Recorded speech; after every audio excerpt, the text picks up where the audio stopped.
Drømmen med Gejser, det var simpelthen at hjælpe danskerne til at stoppe med at ryge.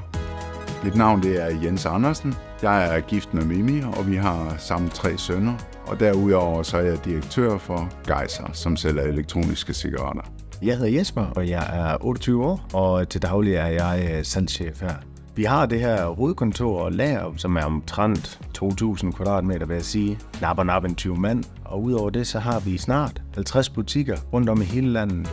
Måden det egentlig helt startede på, det var jo, at alle webordre faktisk blev pakket hjemme fra stuen af hos mine forældre. Og det var typisk mig, der sad og slikkede frimærker og træk, tapen af pakkeemballagen og fik sendt dem afsted, cyklede op til Brugsen og indleverede pakkerne.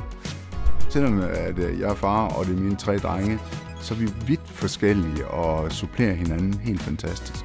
Det langsigtede mål her for Gejser, det er at få de 650.000 ryger, vi mangler, og få dem til at stoppe med at ryge også. Når de kommer ind hos os, så er det bare vigtigt, at de får den rigtige rådgivning og den rigtige service fra start af, at de får lige præcis det produkt med, de søger.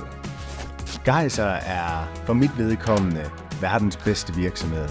Og folk er bare så forskellige. Det er bare fedt at se det gå op i en højere enhed og mærke den der følelse af, at uanset hvor forskellig man er, så det der samler os, det er ligesom Gejser.